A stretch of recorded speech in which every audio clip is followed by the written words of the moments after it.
날마다 솟는 샘물과 함께하는 오늘의 큐티 시간입니다. 3월 24일 화요일, 오늘의 말씀은 요한복음 9장 1절로 12절 말씀입니다.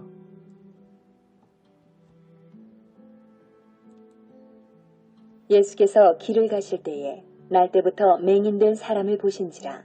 제자들이 물어 이르되, 라삐여, 이 사람이 맹인으로 난 것이 누구의 죄로 인함이니까? 자기이니까 그의 부모니까? 예수께서 대답하시되, 이 사람이나 그 부모의 죄로 인한 것이 아니라 그에게서 하나님이 하시는 일을 나타내고자 하심이라. 때가 아직 낮음에 나를 보내신 이의 일을 우리가 하여야 하리라. 밤이 오리니 그때는 아무도 일할 수 없느니라. 내가 세상에 있는 동안에는 세상의 빛이로라. 이 말씀을 하시고 땅에 침을 뱉어 진흙을 이겨 그의 눈에 바르시고 이르시되, 실로암 못에 가서 씻으라.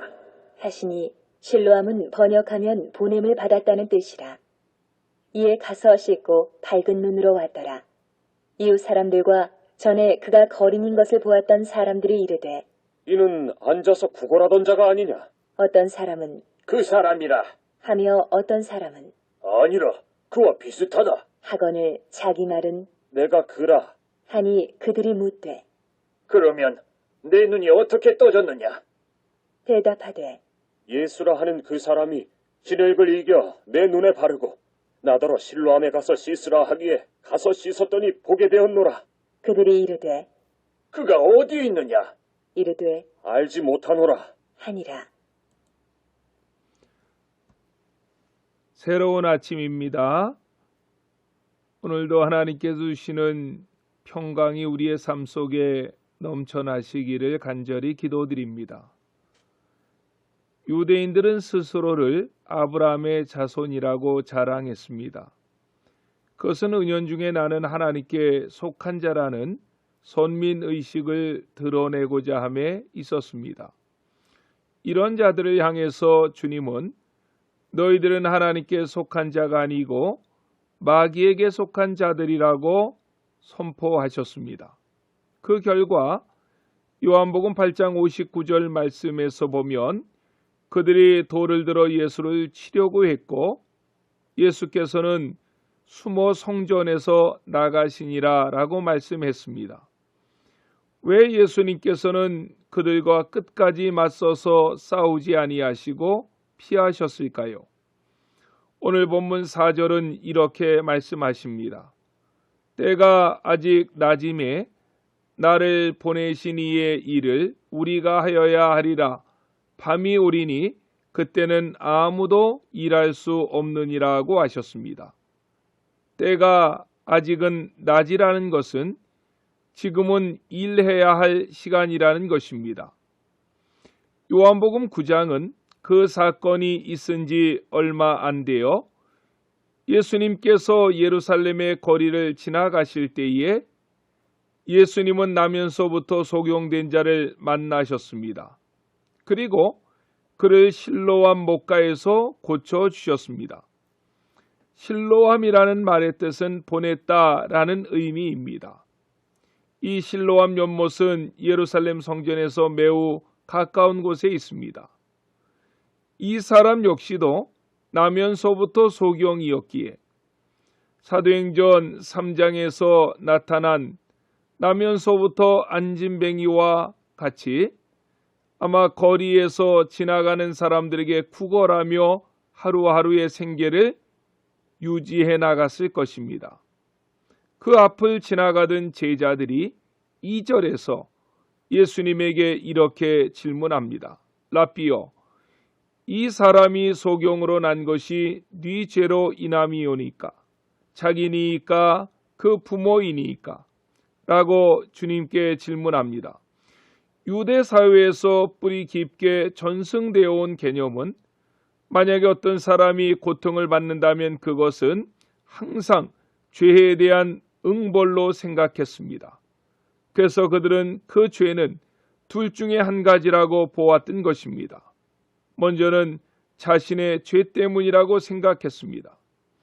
어떻게 보면 본문의 태어난 이 소경은 나면서부터 소경된 자였기 때문에 사실 다른 사람들보다는 죄를 지을 수 있는 기회가 적었을 것입니다.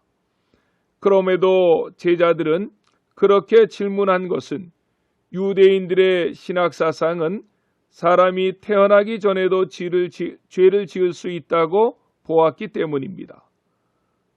둘째로는 부모들의 죄 때문에 자식이 고통을 당한다고 보았습니다.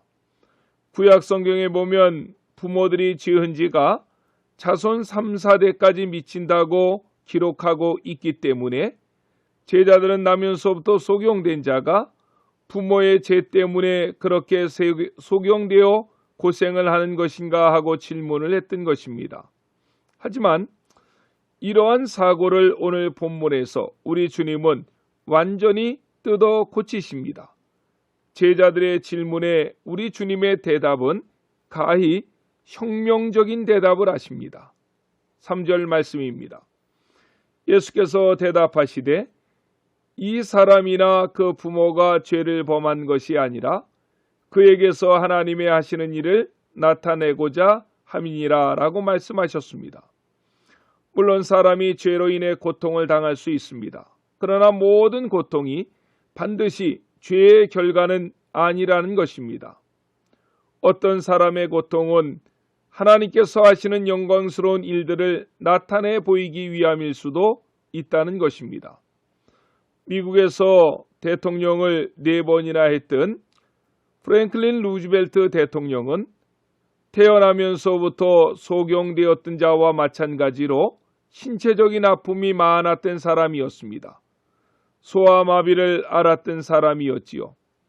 휠체어에 몸을 의지해야만 움직일 수 있었던 사람입니다. 그러나 그는 그 아픔을 통해서 하나님을 향해 더 큰 영광을 드러냈습니다. 베토벤은 귀머거리였기 때문에, 밀턴은 장님이었기 때문에 신락원을 쓸 수가 있었고 8천여 곡의 찬송을 지었던 크로스비는 태어나면서부터 앞을 보지 못했기 때문에 더 영감 넘치는 찬송시를 쓸 수가 있었다고 합니다. 한국에도 크로스비와 같은 송명이라는 시인이 있습니다. 기억하십시오. 우리가 지닌 약점 때문에 우리는 망하지 않습니다. 도리어 그 약점과 아픔으로 인해서 하나님 앞에 더 큰 영광된 삶을 살아갈 수도 있다는 것을 기억하셔야 합니다.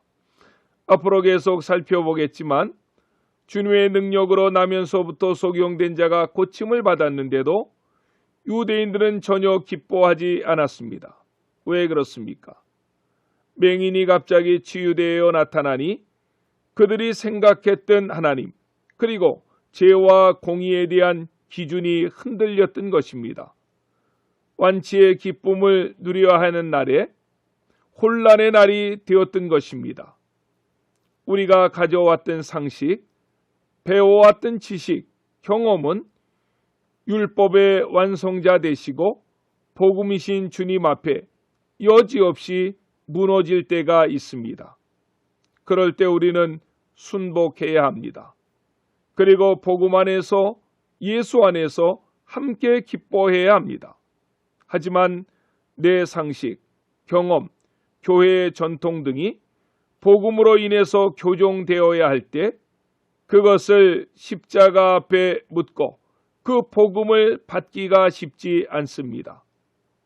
그리고 참 복음으로 인해서 기뻐하기는 더욱 어렵습니다. 나는 맞는다고 생각하지만 복음이 아니라고 할 때에 과감히 내 자신을 내려놓고 그 복음과 더불어 감격해야 되고 기뻐해야만 합니다. 그것이 성숙한 그리스도인인데 우리 안천의 모든 성도님들은 내 경험, 내 지식, 전통, 율법 이 모든 것들을 복음 앞에 내려놓고 주님만이 옳고 주님만이 합당하시다는 사실을 받아들이시고 그 복음 안에 기뻐하실 수 있는 모든 성도님들이 되시기를 주님의 이름으로 간절히 축원합니다. 기도하시겠습니다. 사랑의 주님, 감사합니다. 율법, 상식, 과학, 경험, 이성 등 내 모든 것을 주님 앞에 내려놓기가 쉽지 않습니다. 오늘 본문의 유대인들은 나면서부터 속용된 자가 고침을 받았는데도 그들이 가진 전통과 상식으로 인해서 함께 기뻐하고 축복하지 못했습니다. 말씀과 복음 앞에서 날마다 내 자신을 온전히 내려놓게 해 주시옵소서. 나면서부터 소경이었다가 고침을 받은 자처럼 우리의 연약함이 참으로 많습니다. 이 연약함조차도 주님의 영광을 위해서 사용되게 해 주시옵시고, 영적으로 볼 때에 지금은 낮의 시간인데 주님의 나라와 영광을 위해서 더 힘있게 영적으로 하나님의 영광을 위해서 살아드릴 수 있는 모든 교회의 성도님들이 되게 해 주시옵소서. 나라와 민족, 온 세상의 어려움을 주께서 굽어 살펴주시고 이 새벽에도 약한 자들을 위해서 기도하는 성도님들의 기도를 받아 주시옵소서. 오늘 하루도 코로나와 더불어 싸우는 많은 하나님의 사람들을 하나님께서 오른손으로 붙잡아 주시고 새 힘과 능력을 더입혀 주시옵소서. 예수님의 이름으로 간절히 기도드렸사옵나이다. 아멘.